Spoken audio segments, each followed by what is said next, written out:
If you have your Bibles, if you have your phones, if you have eyeballs and you can look at the screen, if you want to reach under your seat and grab the Bible that's under there, and I would love for you to look at Ephesians chapter 3, verse 20 with me. We've been reading this at the beginning of every sermon in this series so far. Ephesians 3:20. It's just such a good passage of Scripture.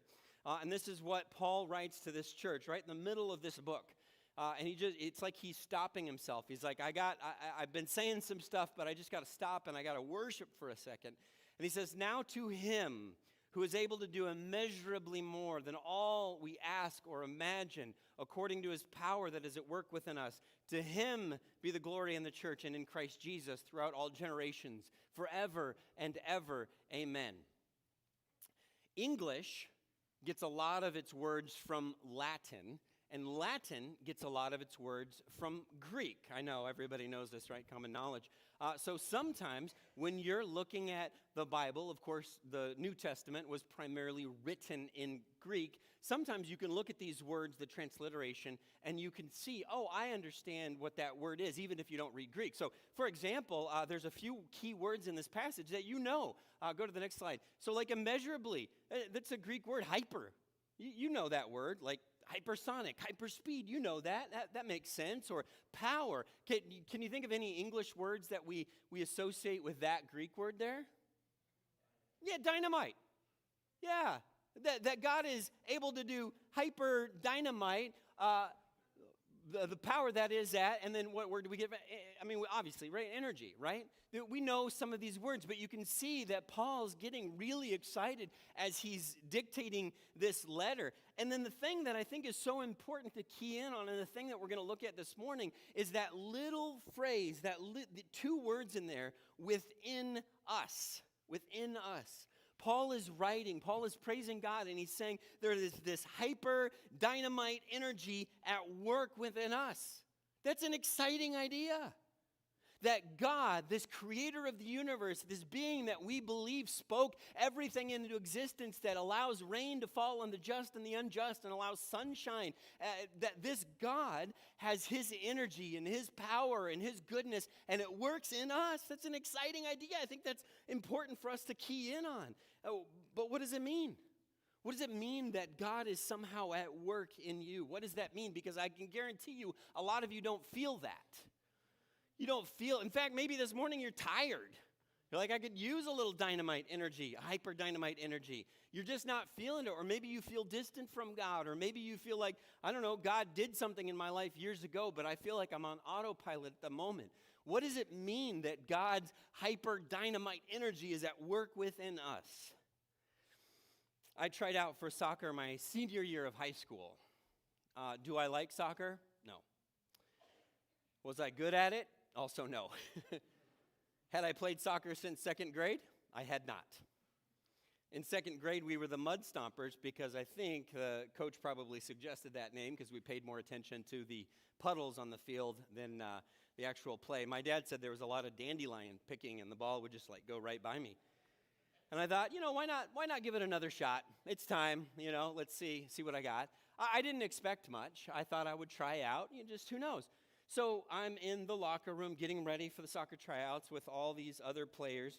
And there's a little bit of nervous energy, as you can imagine. People are kind of sizing each other up, realize like who's going to make it, who's going to not. Now, most of the guys had played all their lives. I had not. Most of the guys knew what they were doing. I did not. And so I'm trying to set expectations for everybody really low. I'm trying to be self-deprecating because when they see me go out there and try to kick a ball and swing and miss, they're going to be like, oh, yeah, well, he said he wasn't any good. He was right. And so I was talking about, I haven't played, I'm not good, lower expectations. And then one kid, he was a junior, he responded to me. He says, hey, you never know, man. You never know. What if you're the next great soccer player?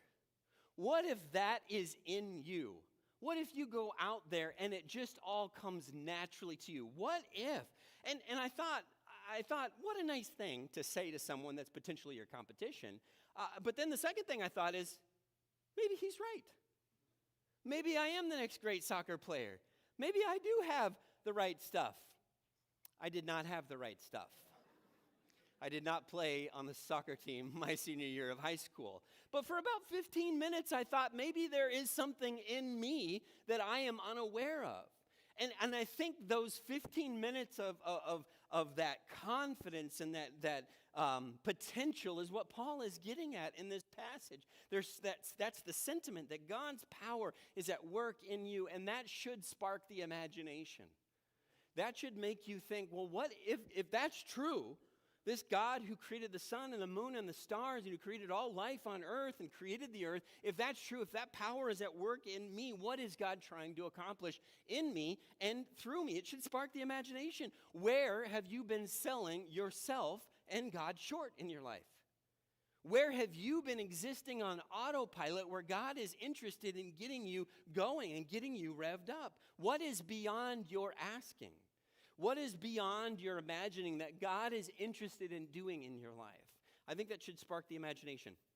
We're in this series called Immeasurably More, and it's about who we are and who we're trying to be, who we are as a church.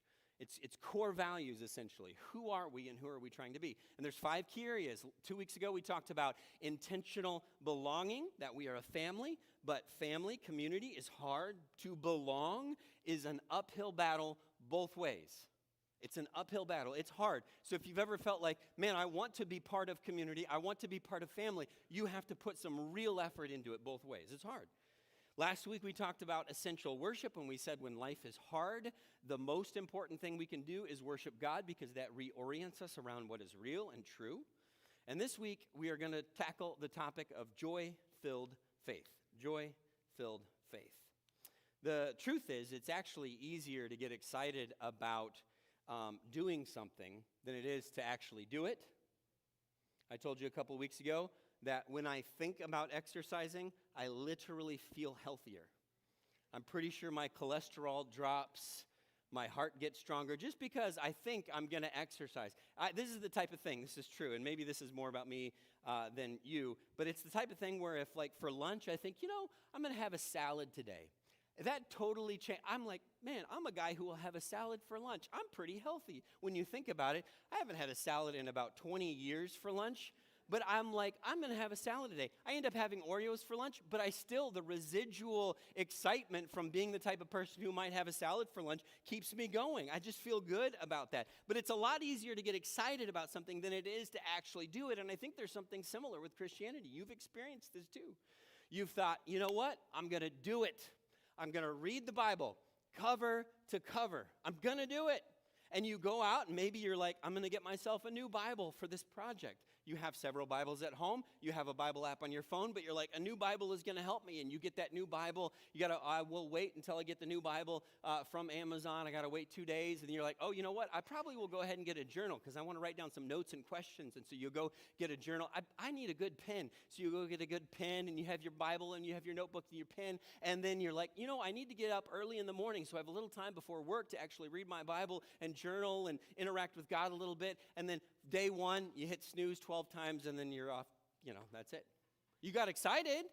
You had some initial momentum and then it just kind of faded. I think we've all had those kinds of experiences. I'm going to start praying more. And then you're like 10 minutes into prayer and you're like, I forgot what I was doing. I'm daydreaming now and I'm thinking about all the stuff I got to get done with my day. We get excited about things, but it's hard to actually do things. So let's talk about this idea of joy-filled faith. And the first component I want to talk about is faith. And I felt a little silly talking about this because I felt like this is so basic that there's people who are going to be like, I know what faith is. I don't need to hear about faith. I've heard about faith my whole life. But I actually think we need to dig into this idea so that we have this sense of God working in us and us actually doing something as a result of that. You've likely heard, and I'm no neurologist or psychologist, but I have heard that the prefrontal cortex is the part of your brain that is in control of things like impulses or impulse control and long-term thinking, and that it doesn't fully form or fully fuse until your mid-20s. Have you ever heard this? I've heard this too. And some of you are like, yeah, I have a teenage son, and I certainly have seen that in action. So this means before you're in your mid-20s, you're more likely to do risky things before you hit mid-20. I think that's generally true. In fact, I don't think they let you rent a car until you're past your mid-20s, right? Because the car companies are like, yeah, we're not going to do that. I think I know the exact moment when my prefrontal cortex fused. Like I felt it happening. I didn't know what was happening at the moment, but I think this is what it was. I like risky behavior, and I was on the top of this cliff area, and I was about to jump off, and I was literally crouched, ready to jump. Now, the problem with this certain area that I was in is that you had to jump about 8 or 9 feet out to clear some debris right below you. And I'm thinking, no problem, I got this. I'm crouched down, and I'm ready to go. And then I had a thought I had never had before. Never in my life until this moment, while I'm crouched ready to jump, had I had this thought. And the thought was, what if you don't make it? What would happen? Well, I would be horribly mangled on the rocks below. Well, how would that work out? At this point, I'm married and I have a small child. How would that be for your wife and child? Well, probably not great, honestly. I probably need to think about them before I do this. And I remember, I don't know what it feels like to have your prefrontal cortex fused, but it was just like, and then I stood up and I backed away and I said, I'm not going to do that.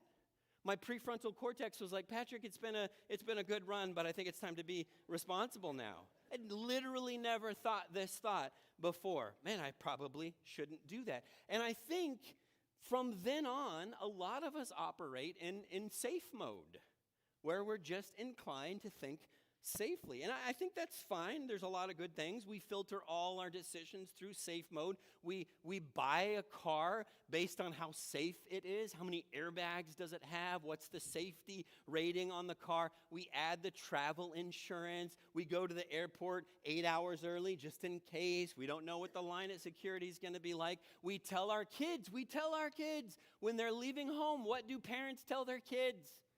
Be safe.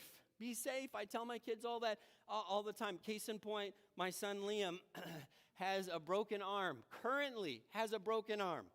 In this room right now has a broken arm that the doctor said, hey, we can't cast it. It would be a whole torso cast, so he's just going to have to keep it in a sling. And I'm like, he's 13. You think that's going to happen? It has not happened. And he's just walking around. Sometimes he'll be at home and he'll just be swinging the broken arm around. And I'm like, what are you doing? Come on, prefrontal cortex, you need to fuse sooner. This is a big deal. So maybe from a certain point on in our lives, we just have a natural bent, a natural tilt, a natural aversion to risks. And maybe we could even call it some fear. We just have some fear in life because maybe things have happened to us.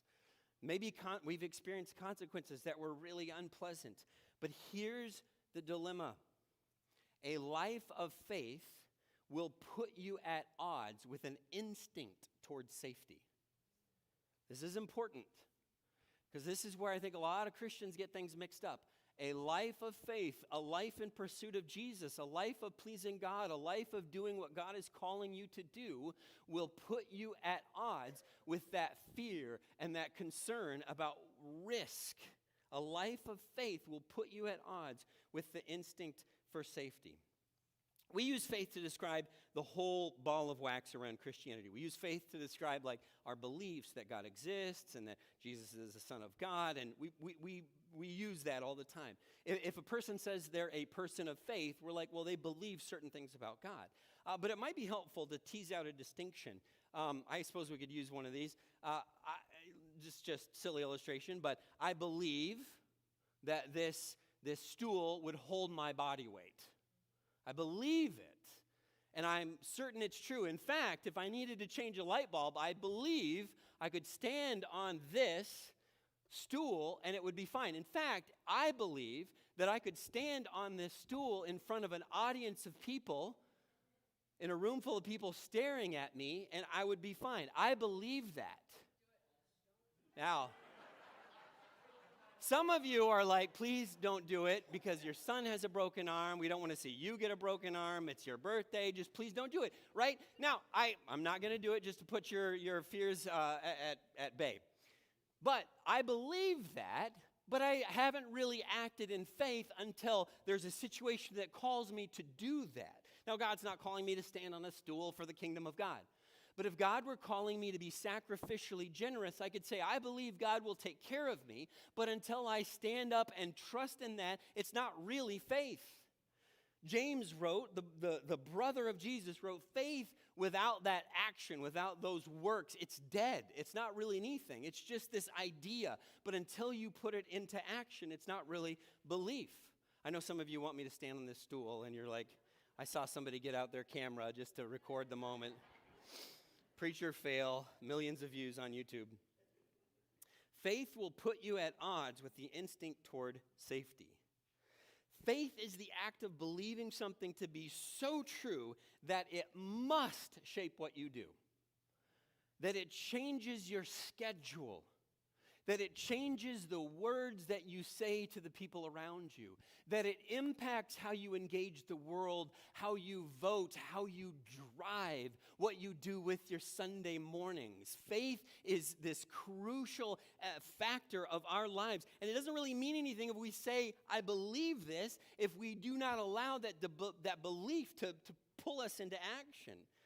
It's faith is the act of believing something to be so true that it shapes what we do. And faith often contradicts our instinct toward fear. Let me give you a couple examples. This is just from the Sermon on the Mount, which is probably a definitive example of what God expects from his followers in the world. But just a couple of examples of how what Jesus is asking you to do on a daily basis is risky. Look at some of what Jesus says in this passage. Matthew chapter 5, verse 39. He says, I tell you, do not resist an evil person. That takes faith, because in this situation, your fear wants to act. And Jesus is saying, don't. It requires faith. If anyone slaps you on the right cheek, I'm not going to ask for a show of hands, but have you ever done that? Have you ever been slapped and said, hey, let's get a matching bruise over here? And some people, I've heard sermons about people arguing like, well, that's not really what he meant. I think what he said is what he meant. I think it's an act of faith to allow yourself to be injured by someone and not react to them. That's risky. That's hard.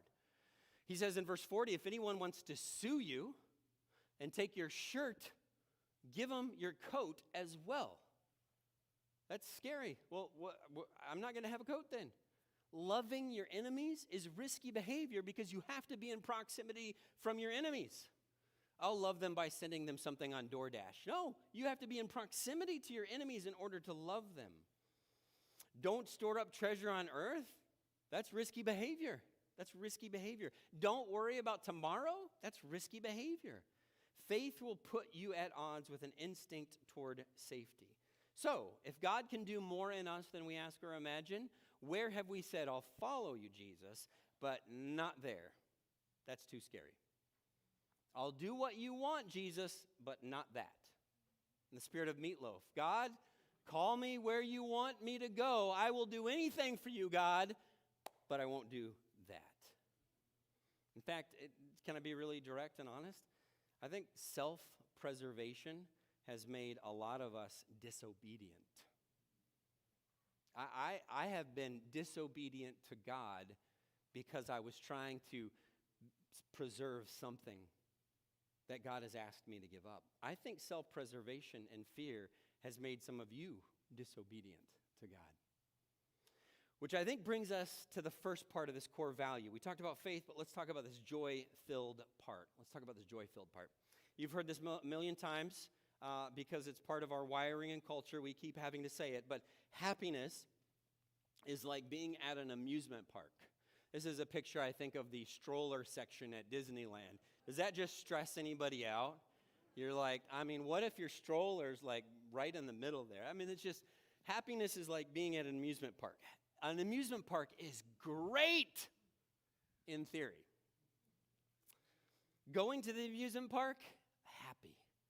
Walking in, happy. Smelling the sugar in the air and the happy. seeing the joy on people's faces. Happy. It's great when you walk in.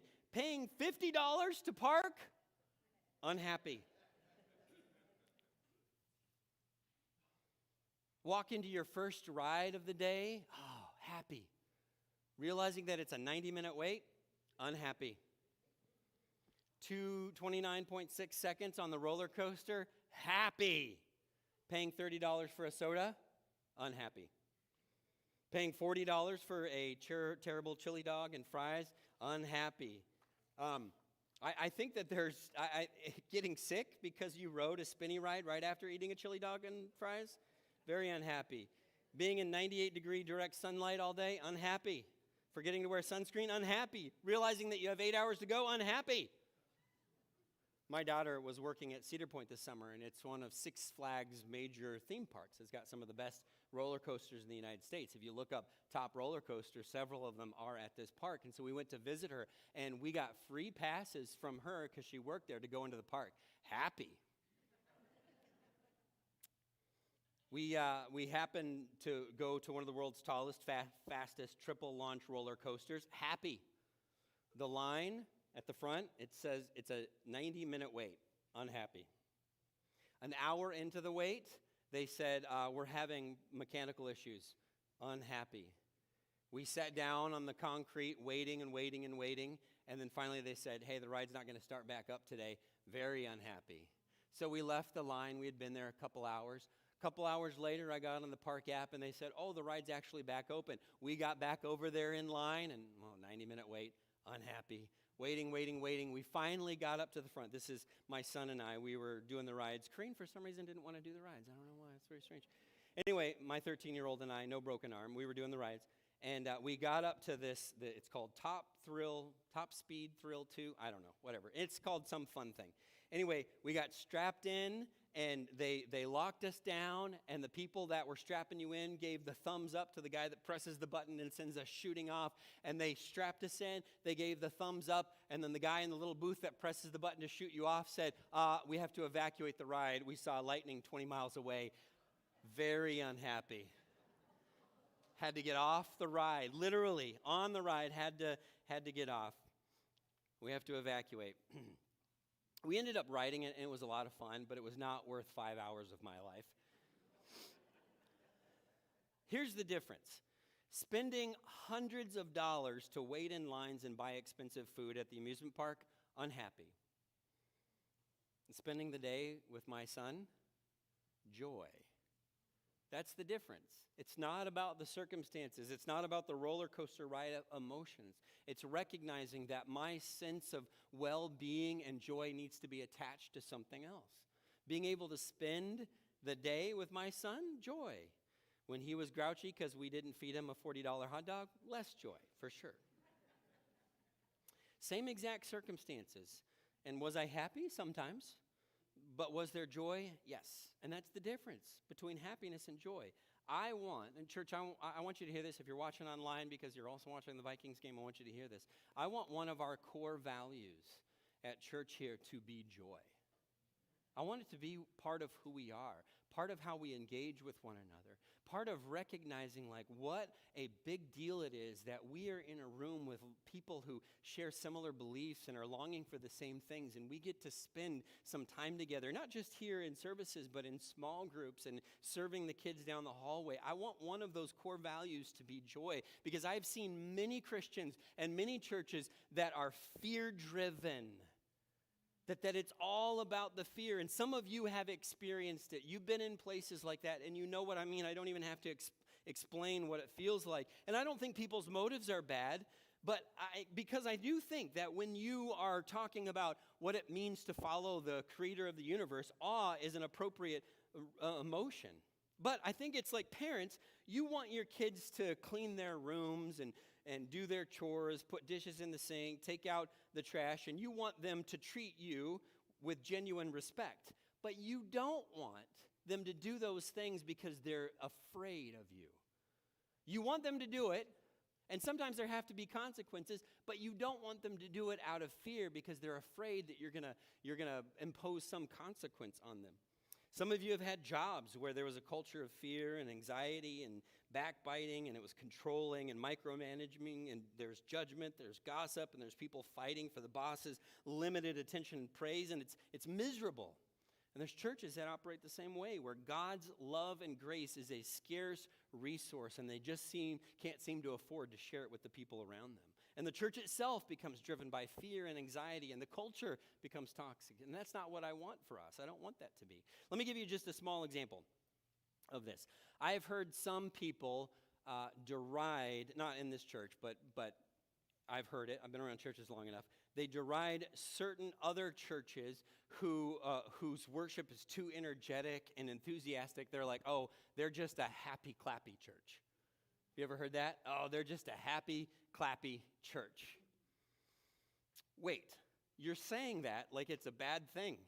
What's the alternative to a happy, clappy church? Is it a Matty, Satty church? I've been in a lot of those. Yeah, this kind of stuff during worship. Yeah, that's a Matty, Satty church. I don't think I want to be part of a Matty, Satty church. I want to be the happy, clappy church. That sounds great. We want more clapping, right, Rachel? More clapping. That's right. And throughout Christianity, throughout the history of Christianity for thousands of years, there's been a pull towards just focused on the severe austerity of what faith it can be. And there are times where it needs to be solemn and it needs to be serious, and we need to glorify God in a very serious way. There's some austerity for sure. But even in medieval monasteries, there were certain monasteries that forbade laughter. Can you imagine that? This is about focusing on God, and laughing means, I think that means you're having fun. Rule of St. Benedict forbade laughter. Puritan England, this is a bit of a caricature, and there's certainly extremes, but there were some belief systems that you could not, no music, period. No music, because you don't want people to enjoy themselves. No music, no games, no colorful clothing. I saw this, and this was in Massachusetts Bay Colony rules, but you could be fined 5 shillings for not working on Sunday. Wait a second, why? Well, they didn't want you to have too much fun and maybe accidentally celebrate something you shouldn't celebrate, so you had to go to work. And if you didn't work, there's a suspicion that you might be celebrating and having a good time. You got fined. Can you imagine getting fined for not working on Christmas Day? That's pretty wild. And God is certainly worthy of our fear, and this is the hard thing to tease out. But the pendulum may have, and maybe the pendulum swung too far. Maybe people are too casual with God. But God is also worthy of our joy. The Bible tells us he delights in us with joy. Here's just real quick. Here's some elements I've seen of a fear-driven faith I think might be helpful. Fear-driven faith tends to languish in guilt and struggle with experiencing forgiveness. Fear-driven faith tends to hold grudges and struggles to forgive. Fear-driven faith tends to scrutinize other people's behavior and assume the worst. Fear-driven faith tends to emphasize being right at the expense of being kind, because it believes God is like that. It believes God is like that. But there's a bunch of passages we could point to. Zephaniah 3:17. I know this is not a common passage, but this is such a good illustration of this. The Lord your God is with you, the mighty warrior who saves. He will take great delight in you. Have you ever thought that? Have you ever thought that about God? That God takes great delight in you? That you have a Father that's proud of you? What a beautiful sentiment. What a beautiful idea. He will no longer rebuke you, but he will rejoice over you with singing. Think about that. That you have a God who created the entire universe and he sings over you? It sounds like God might be a happy, clappy God. Philippians chapter 4, verse 4, this is a command. Paul states it twice, maybe because it was a struggle for some people. Rejoice in the Lord always. And again, I say it, rejoice. Spiritual risk in obedience is a path to joy. Psalm 34, verse 8. Taste and see that the Lord is good. It's an invitation. Taste and see that the Lord is good. Try it, God says. You'll like it. Kind of sounds like a parent trying to get their kid to eat something other than chicken nuggets. I was thinking about this the other day, and it is kind of, it's not surprising, I guess, but kids just basically like mac and cheese, pepperoni pizza, and chicken nuggets. And if you go to any restaurant, that's the kids' menu, right? That's all the options that they have. So it's no wonder a lot of us are picky. But I'm not an adventurous eater. I may be willing to jump off cliffs, but I'm not an adventurous eater. I'm not there's a lot of things I'm like, I just don't need to try that. That does not need to be in my mouth or my body. I'm just not interested in going down any of those roads. But I'm also very, very much a people pleaser. There was one time in my life where my people-pleasing tendencies and my lack of adventurous eating came into conflict. And we were being hosted by this gentleman. He was very kind and very gracious. He was showing us around his hometown. And he said, you gotta go to this specific restaurant. Sounds good. We'll go to the restaurant. And it was a sushi place. Not a seafood guy. Not a seafood guy at all. But I'm a people pleaser. And so I'm like, I'm going to eat some seafood. I'm going to eat some raw fish. Do I want that raw fish in my mouth or my body? I do not. But I don't want this guy to be upset with me, so I will do it. The waiter came over and he said, what would you like? I didn't understand that there was a California roll option that doesn't have fish in it. I didn't know that. And I was like, I don't know. How about dealer's choice? The chef, you just recommend something. He's like, I got the perfect thing for you. And this is what he brought out to me. I'm not kidding. You'll try it. You'll like it. Those things are really hard to swallow whole, but I managed to do it, and I'm sure my face was green, and the guy, my host, was looking at me, and he was like, are you okay? This is really good. You know, I'm trying to just get it down, and hopefully my acid in my stomach digests this thing. It was the worst. Even thinking about it, actually, can you go to the next slide? Because even seeing that picture just really makes me like, yeah. I ate it. I tried it. I did not like it. I think here's what David is getting at. I think David is saying, taste and see that the Lord is good. I think he's saying, experience it. When God is asking you to climb up on the stool, when he's asking you to be forgiving, when he's asking you to be kind, try it. You'll like it, is what he's saying. But the difference is that you will like the type of life that it brings out in you. Because we all claim to have these beliefs in God. We claim that God's gracious, that he'll take care of us, that he'll forgive. If we confess our sins, that he's faithful, he'll take care of us. We believe that generosity is a better way to live, but we don't actually do it. We struggle to align our beliefs with our behavior because it feels scary. Sacrificial generosity is terrifying. Loving our enemies and being vulnerable in front of people that might hurt us, that's scary. And there is a play-it-safe version of Christianity, a person who believes the right things but cannot actually live it out. And I think a lot of us camp right there. And doing so robs us of experiencing God's power. When we do not live in faith and face those things that we're afraid of, it robs us of experiencing God's overwhelming, immeasurably more goodness. Years ago, I was, when we lived and worked in Iowa, I just spent a lot of time in the hospital. It always felt like people at church were in the hospital. And then if they weren't in the hospital, people at church knew people were in the hospital. And they wanted me to go visit them and cheer them up all the time. And so I was in the hospital 24/7, it felt like, visiting people. And sometimes I would hear about, oh, there's this other guy in room 207, go visit him. And so just bouncing around different places. And I'm walking down the hallway, and there's an older gentleman in a wheelchair, and he's using his foot to pull himself down the hallway. And I said, hey, do you mind? I'd be happy to push you wherever you want to go. And he said, that would be great. And he told me, wherever he's going. So we put his feet up on the little, flap thing that you can put your feet up. And I started going down the hallway in the chair. And I noticed that the chair started to get harder to push. And I was having to push harder. And I'm like, what is going on? Pushing this thing down the hallway. And then I realized that this older gentleman has got his hands clamped on the wheels of the chair. I'm like, excuse me, sir, you're making it harder to push. And he's like, yeah, you're going too fast. I mean, I was probably going 10 miles an hour. I don't know what. I was walking, and he probably hadn't gone that fast in quite a while. And he was a little nervous. I don't know what he thought we were going to do, is take a corner too fast. You're going too fast. I think some of us may be a little afraid of what God might do in our lives if we just said, I'm going to align my behavior with what I believe. I think a lot of us live like clamped down on the wheels of the wheelchair because we're afraid God might take us in places we don't want to go. We're afraid God might ask us to give up things that we don't want to give up. We're afraid God might tell us to forgive someone that we want to hold a grudge against. I think we're sometimes afraid of where God might be leading us, and we hold on tightly to the wheels of the wheelchair, like, slow down, I just want to take it easy. And that's not the immeasurably more kind of life. God, his dynamite energy is in you, able to do more than you ask or imagine. What is holding you back? What power are we missing out on because we're playing it safe? And here's the question we've been ending every sermon with for quite a while now. What's your next step? I have no doubt that the Spirit of God convicts and something bubbles up in us and we think, oh, I do need to start doing that. I do need to be bold around my coworkers and my friends and neighbors. I do need to change that. I do need to confess that. What is your next step? You've got that hyper dynamite energy where God says he's working in you to do more than you ask or imagine.